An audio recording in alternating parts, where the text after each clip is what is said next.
Assalamualaikum warahmatullahi wabarakatuh.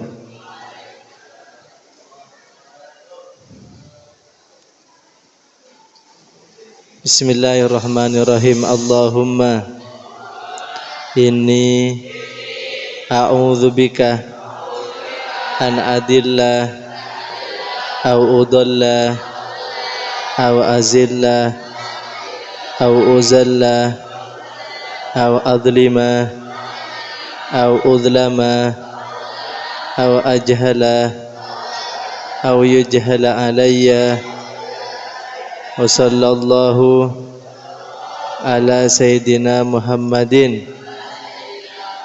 wa ala alihi wa sahbihi wa sallam. Alhamdulillah.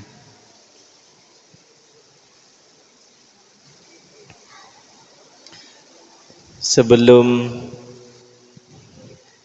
kitab Khalasah Nurul Yakin sudah dipesan oleh ustadznya, sementara kita ngajinya tematik ya. Tematik itu ngajinya sesuai tema. Kita akan membahas, mempelajari, merenungi pesan-pesan Nabi kepada para sahabat. Ya Allah. Nabi Muhammad sallallahu alaihi wasallam sering tersenyum. Nabi Muhammad pernah menikah. Nabi Muhammad pernah menunggangi kendaraan. Nabi Muhammad pernah berperang. Bahkan dalam sejarah, kalau tidak salah, sampai 27 kali Nabi Muhammad mengikuti peperangan. Nabi Muhammad sholat. Nabi Muhammad juga berwudu. Nabi Muhammad juga berpuasa. Nabi Muhammad juga belajar. Gurunya Nabi Muhammad malaikat Jibril. Setelah belajar kepada Allah langsung, kepada malaikat Jibril, Nabi Muhammad mengajar, menjadi guru. Yu'allimunan nas. Nabi Muhammad juga mengalami apa yang dialami oleh manusia lainnya. Nabi Muhammad pernah sakit. Nabi Muhammad pernah menggigil.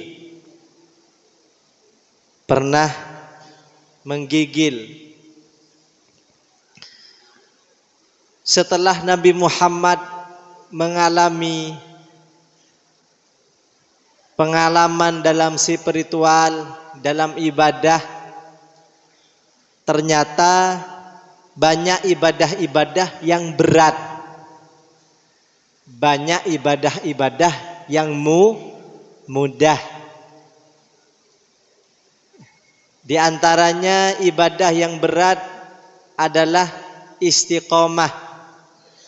Istiqomah itu senantiasa, continue. Yang berat itu memang istiqomah, yang mudah istirahat. Ya.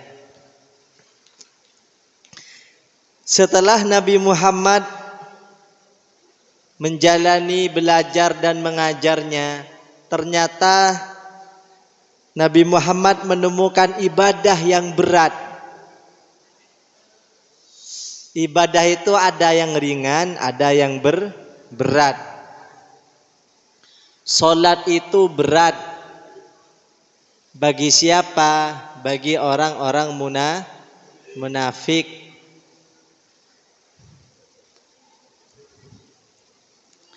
Oleh karena itu butuh motivasi untuk melaksanakan sholat dengan ringan. Nah, kali ini kita akan membaca hadis yang disampaikan, disabdahkan oleh Rasulullah sallallahu alaihi wasallam tentang motivasi beliau yang ditulis oleh Imam Bukhari dalam kitabnya Sahih Bukhari. Haddatsana Abdullah ibnu Yusuf qala akhbarana Malikun an Nafi an Abdullah ibni Umar. Ada kisah yang diceritakan oleh Abdullah bin Yusuf. Abdullah bin Yusuf mendapatkan cerita ini dari Imam Malik mendapatkan cerita ini dari Nafi. Nafi mendapatkan ceritanya dari Abdullah bin Umar. Abdullah bin Umar mendapatkan cerita ini, hadis ini dari Rasulullah sallallahu alaihi wasallam. Apa cerita yang disampaikan oleh Rasulullah? Apa hadis yang disampaikan oleh Rasulullah?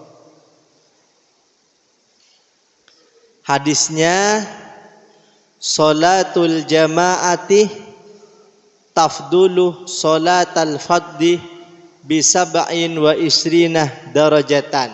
Ada diskon pahala. Ya.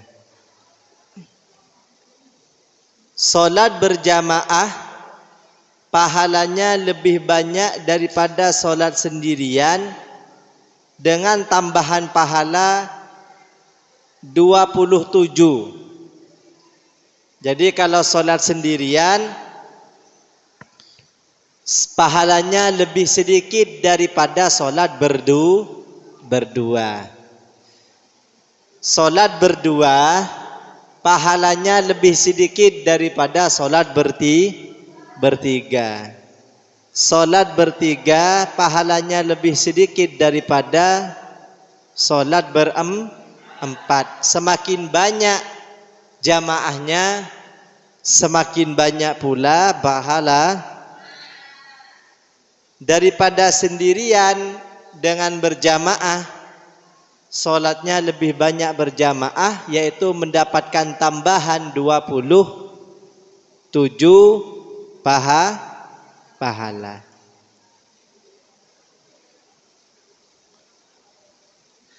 Ada yang mengatakan 25 pahala. Ya. Jadi kalau solat sendirian, solatnya 1, kalau solat berjamaah ditambah, ada yang mengatakan 27, ada yang mengatakan 25.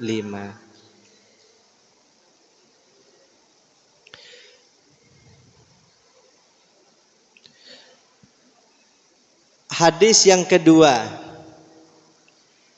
haddatsana Musa ibnu Ismail. Musa bin Ismail bercerita, ceritanya itu didapat dari Abdullah Al-Wahid. Qala haddatsana Abdul Wahid. Qala haddatsana Al-A'mash. Abdul Wahid mendapatkan cerita dari Al-A'mash. Al-A'mash mendengarkan hadis, qala sami'tu. Al-A'mash berkata, saya mendengar Aba Sholih, nama orang Aba Sholih, yaqulu, dia berkata, sami'tu, saya mendengar Abi Hurairah yaqulu berkata. Abu Hurairah ini santri Nabi, santrinya Nabi. Jadi ada sebuah hadis yang disampaikan oleh Musa bin Ismail namanya. Musa bin Ismail ini punya guru namanya Abdul Wahid. Abdul Wahid ini punya guru namanya A'mas. A'mas ini punya guru namanya Aba Solih. Aba Solih punya guru namanya Abi Hurairah. Abi Hurairah punya guru namanya Rasulullah sallallahu alaihi wasallam. Bersambung. Ya Allah. Yaqulu berkata Abu Hurairah, qala bersabda Rasulullah sallallahu alaihi wasallam. Ya Allah. Salatul rajuli, adapun salat lelaki, salatnya lelaki fil jama'ati, dengan berjamaah, tudha'afu, dilipat gandakan, ala solatihi, atas solatnya, fi baitihi, di dalam rumahnya, wa fi suqihi, dan di dalam pasarnya, khamsan wa isrinah di'fan, 25 lipat ganda. Jadi salatnya seseorang secara berjamaah di masjid lebih banyak pahalanya daripada salat sendirian di rumah atau di pasar. Bagaimana caranya mendapatkan 25 pahala ini? Ada caranya. Wa dzalikah, adapun hal itu, annahu, bahwasanya, idza tawaddoa, apabila dia berwudu, fa ahsanal wudu'ah, kemudian membaguskan wudunya. Jadi wudunya harus bagus, tumitnya harus basah. Ya. Ketika wudu tumitnya harus basah, khususnya ketika sholat subuh. Jangan terburu-buru wudunya, tumitnya harus basah, sikunya harus basah, wajahnya harus merata sampai telinga, air wudunya harus merata di wajah. Kalau wudu bajunya disingkap lengannya agar bisa diusapi, dibasuh sampai siku. Jadi wudunya harus pelan-pelan, tidak boleh terburu-buru. Thumma kharajah, kemudian dia keluar, ilal masjidih, ke masjid,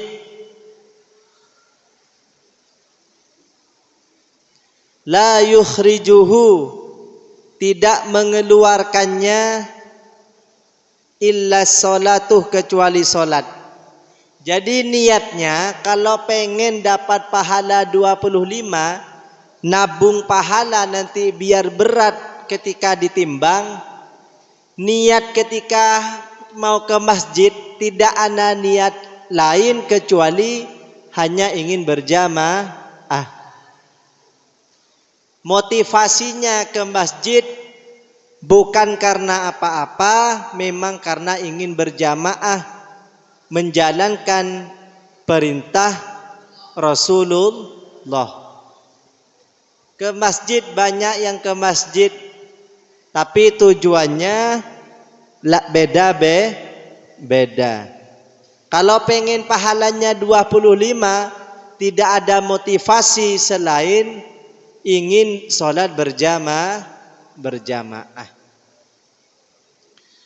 Ketika kita sudah rajin berjamaah,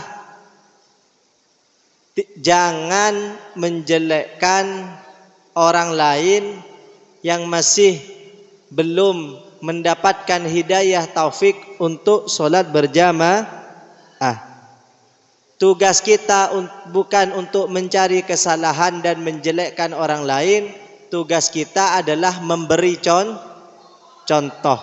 Kalau ingin bermanfaat, mengajak, bukan menyalahkan. Ketika kita rajin baca Al-Quran, tugasnya bukan menjelek-jelekkan orang yang tidak membaca Al-Quran, akan tetapi memotivasi, mengajak atau memberi contoh membaca Al-Quran. Lam yakhtu, dia tidak melangkah, khutwatan, satu langkah, illa rufi'at, kecuali diangkat, lahu, untuknya, biha, dengan solat jamaah, atau biha dengan khutwah, dengan langkah, darajatun, satu derajat. Setiap satu langkah, satu derajat akan dinaikkan oleh Allah posisinya. Jadi kalian dari atas lantai berapa langkah menuju masjid? Satu langkah itu menuju masjid untuk sholat berjamaah, maka ditambah satu derajat. Semakin jauh menuju masjid, semakin banyak pahalanya. Berarti sementara yang paling banyak pahalanya yang paling timur. Yang di gedung 2 sholat di masjid atau di aula lebih jauh, lebih banyak pahalanya. Karena lebih berat. Ya. Coba kalian bayangkan, disuruh ke pos 5 kali setiap hari. Tidak ada niatan yang lain kecuali di sana sholat. Tidak ingin bertemu teman atau yang lain. Pokoknya ke pos 5 kali sehari. Itu berat. Tapi kalau bisa melawan rasa berat itu, maka akan dinaikkan satu derajat di setiap satu langkahnya. Saya sadar kalau kata-kata ini tidak begitu bisa mendorong kalian untuk melakukannya. Saya sadar kalau sebuah kata-kata tidak begitu kuat untuk memotivasi orang lain. Apa yang bisa memotivasi orang lain adalah lingkungan, kebersamaan. Apa yang bisa memotivasi orang lain adalah keteladanan.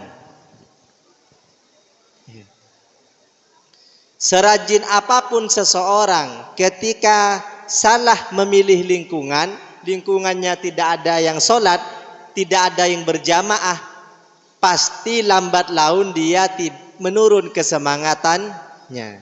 Kalian pulang di rumah semisal sholat zuhur, sudah dekat dengan masjid, tapi satu rumah tidak ada yang berjamaah, iman akan diuji. Kalau kalian kuat tetap melangkah ke masjid, maka pahalanya besar. Satu langkah, satu derajat. Wahuttoh, dan dihapus anhu darinya, biha dengan langkah khotiatun satu kesalahan. Jadi ketika kita melangkah menuju masjid, satu kesalahan terhapus. Ya, satu kesalahan siapa yang ingin masuk surga? Harus dihapus dulu kesalahannya. Kalau tidak dihapus di dunia, nanti akan dihapus di akhirat, yaitu dengan cara dimasukkan dulu, transit dulu ke neraka.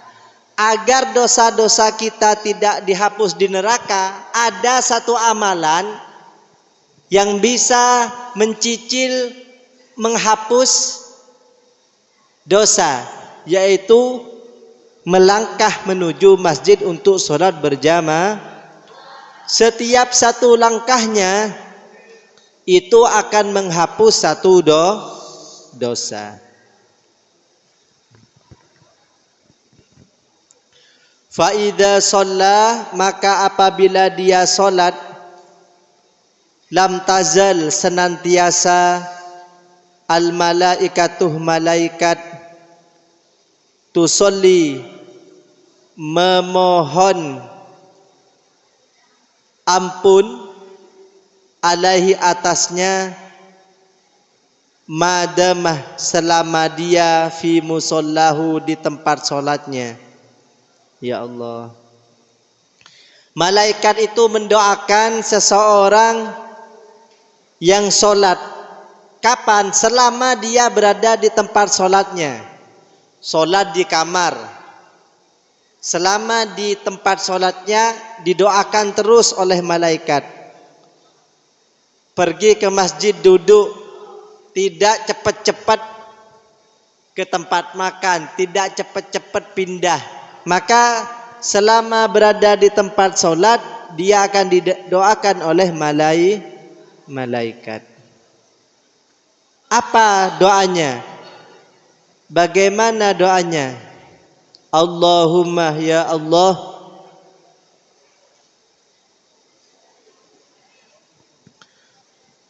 sholli ampunilah alaihi atasnya. Solawat dari malaikat untuk orang-orang mukmin adalah permohonan ampunan. Ya Allah, Allahumma ya Allah, irhamhum, rahmatilah dia. Wala yazaluh, dan senantiasa ahadukum,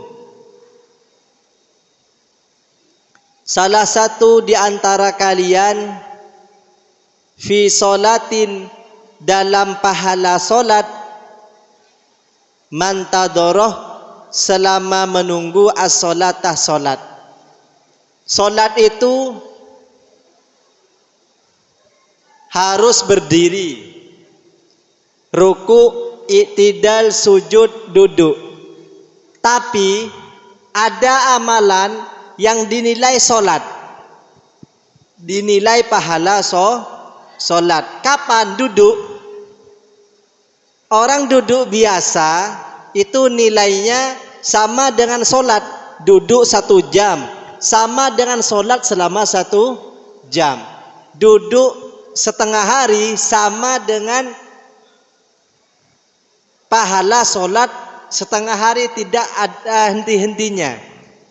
Kapan duduk itu? Di mana? Yaitu di tempat yang dia di situ menunggu dikumandangkannya iqamah solat. Jadi kalian kalau datang duluan, duduk, selama duduk itu senantiasa pahalanya sama dengan orang solat. Semakin lama duduknya menunggu, maka semakin banyak rakaat solat yang pahalanya didapat. Makanya kalau sudah azan, jangan nunggu iqamah yang mau duduk. Baru setelah iqamah kalian baru datang, baru wudhu, ya. Baru setelah iqamah Mas Awab marah-marah sudah. Ayo cepetan. Ya. Atara marah-marah. Ya. Siapa lagi ubudiahnya? Ya. Ya. Pokok semua tim ubudiahnya marah-marah. Ya. Kenapa? Ya. Mas Yama, Mas Elo marah-marah semua. Padahal duduk manis, duduk saja, itu pahalanya sama dengan orang sholat. Jadi pahala duduk sama dengan pahala sholat. Kapan? Ketika duduk menunggu iqamah. Kalau imam, sunnahnya datang belakangan. Ya. Dulu saya melihat guru saya, Kiai Muhsin Ba'ith, itu pengasuh pondok pesantren Miftahul Ulum di Jember, datangnya belakangan. Kalau imam, kalau saya datang belakangan, subuh keteteran. Ya gak apa-apa, ngalah.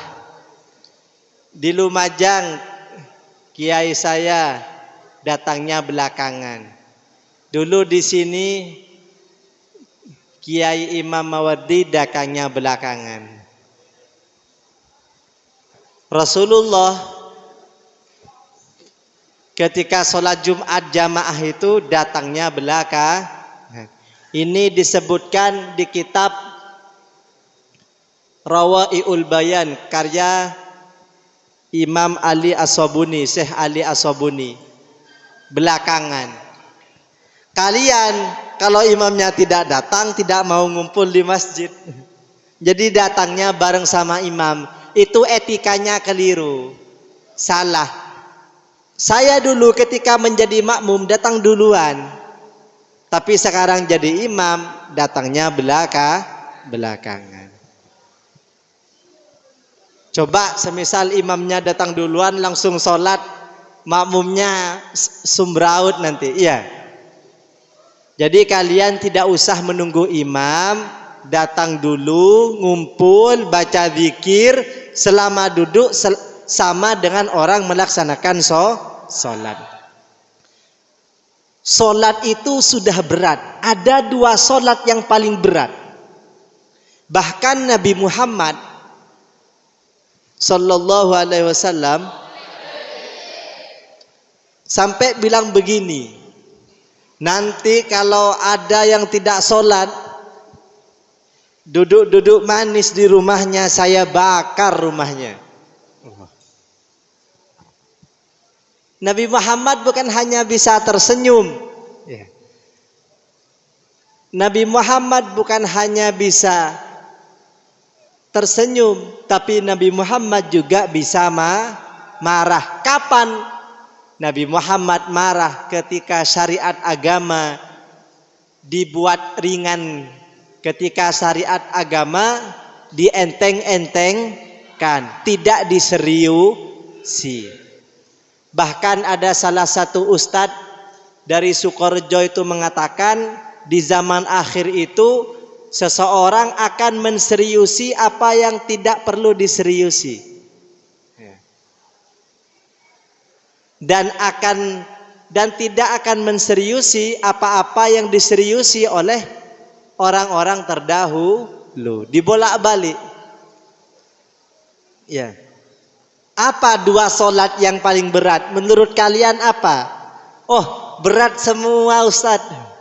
Duhur ya berat, asar ya berat, maghrib ya berat, isya berat, apalagi subuh. Wah, ini kalau subuh Yusuf tidur terus ini.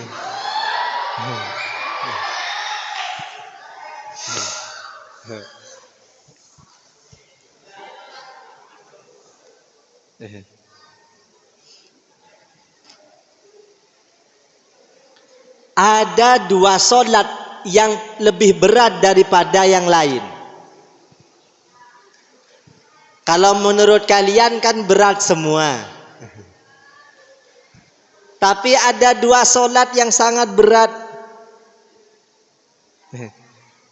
Padahal rindu itu sudah berat. Tapi ada yang lebih berat daripada rindu, yaitu 2 solat ini.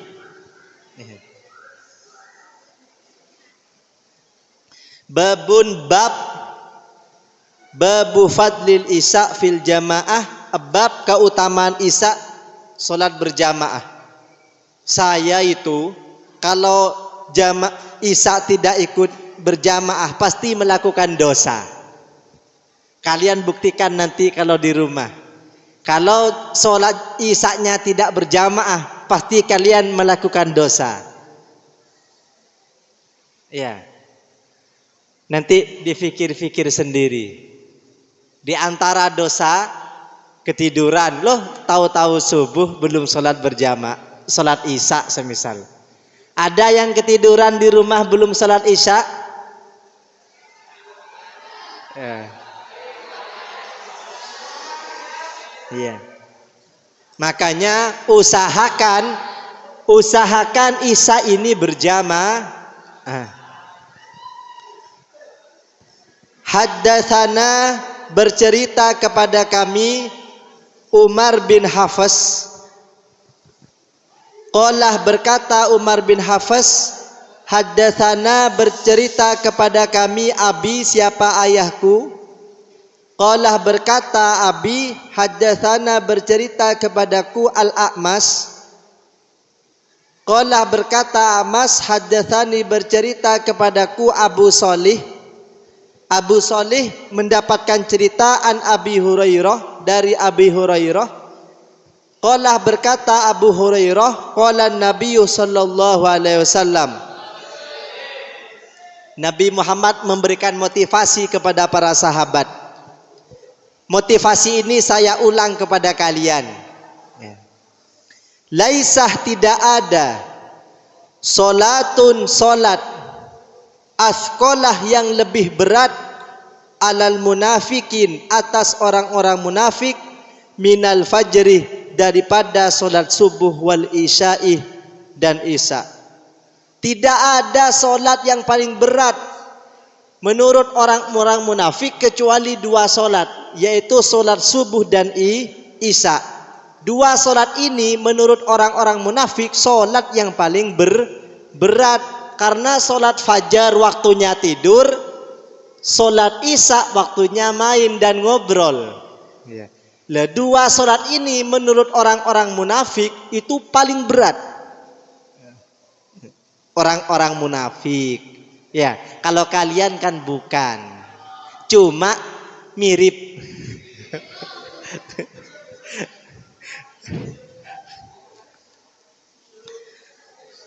Naudzubillah. Ada motivasinya agar tidak berat, ya, agar tidak mirip dengan orang-orang munafik. Walau ya'lamuna, andai orang-orang munafik tahu, ma apa fihima, dibalik solat isya dan subuh, la atauhuma, niscaya mereka akan mendatanginya, walau habawan, meskipun merangkak. Seandainya orang-orang munafik tahu pahala besarnya dalam sholat isya dan subuh, niscaya mereka akan mendatangi jamaah isya dan subuh meskipun merangkak, meskipun sakit, dia akan berusaha ketika diberitahu oleh Allah sebesar apa pahalanya. Tapi karena Allah menguji, tidak dikasih tahu rahasia, agar kelihatan mana-mana yang munafik, mana yang semi munafik, mana yang mukmin, mana yang sedikit-sedikit munafik, sedikit-sedikit mukmin. Akan diseleksi. Ya. Kenapa sih tidak dikasih tahu pahala besarnya? Agar Allah bisa menyeleksi mana yang mukmin, mana yang munafik. Semoga kita tergolong orang-orang yang mukmin. Allah. saling mengingatkan ya. Ya Allah. Laqad hamamtu, ini motivasi Rasulullah. Sungguh saya ingin an amurah al muadzinah, memerintahkan muadzin adzan, fayuqimah, kemudian iqamah, kemudian dia iqamah, thumma amurah, kemudian saya memerintahkan rajulan, seseorang, rajul, ya ummu, menjadi imam an-nasah pada masyarakat, thumma akhudah, kemudian saya ambil syu'alan ini obor, min narin, dari api, fa'uharriqah, kemudian saya bakar, alaman, atas orang, la yakhrujuh, yang dia tidak keluar, ila solatih, menuju solat isya, ba'duh, setelahnya, solat isya atau solat subuh. Nabi Muhammad saking marahnya ketika solat isya atau solat subuh, menyampaikan begini, saya itu ingin menyuruh orang adzan, ada yang iqomah dan ada yang imam. Saya tidak mau menjadi imam sendiri. Ini kalau ditambah ya. Tapi redaksinya begini, saya ingin menyuruh sahabat saya, ada yang adzan, kemudian ada yang iqomah, kemudian ada imamnya. Saya akan mengambil obor. Ya, thumma akhudah su'alan, saya akan mengambil obor yang ada apinya, saya akan bakar orang-orang yang tidak keluar menuju jamaah salat isya atau subuh.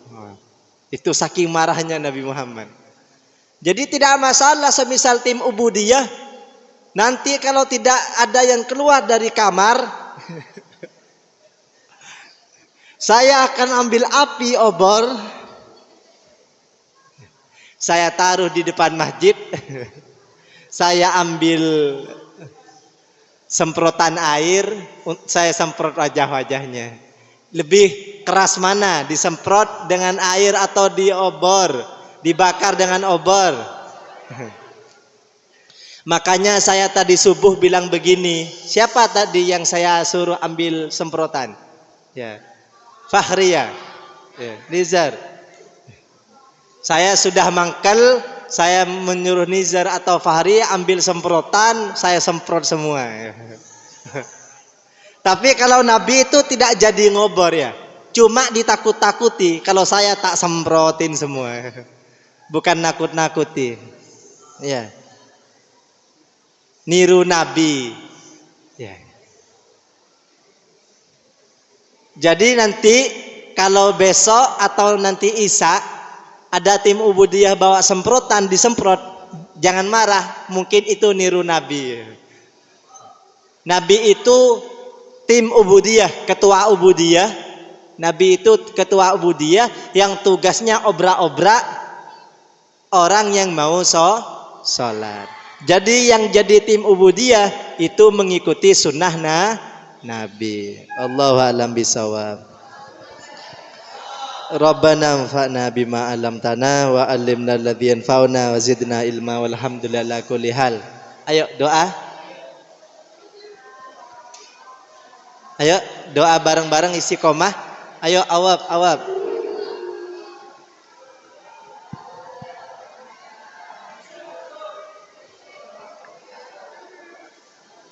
Ayo dikasih pinjem. Sini.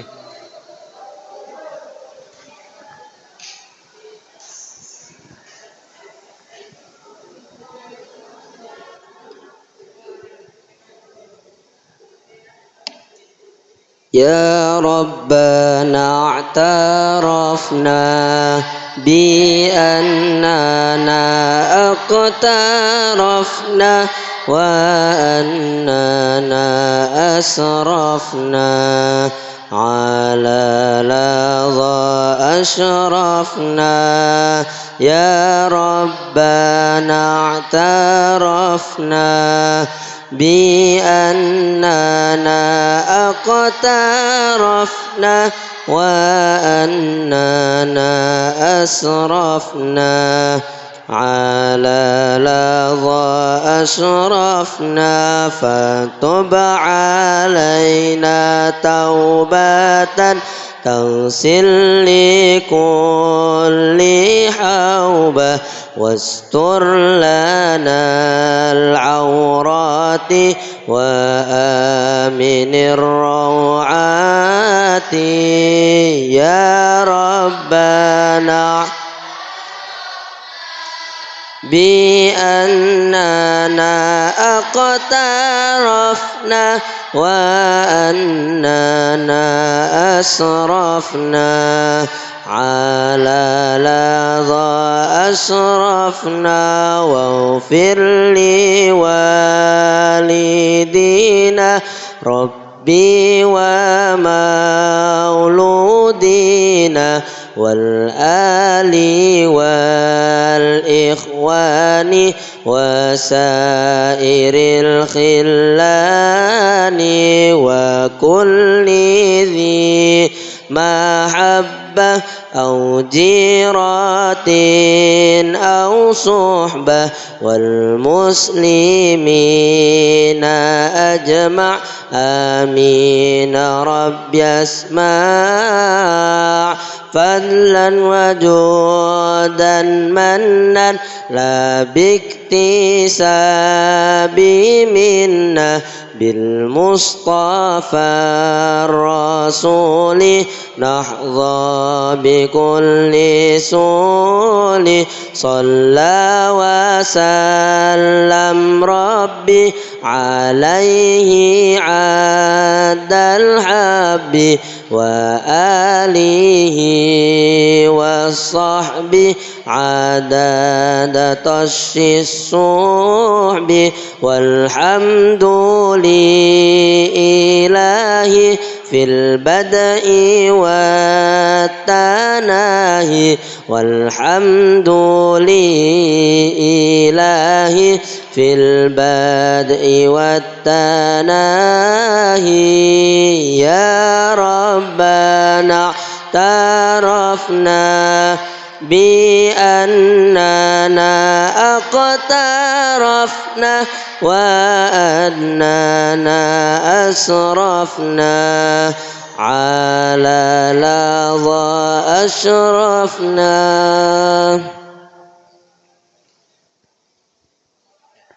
صلوا على النبي محمد.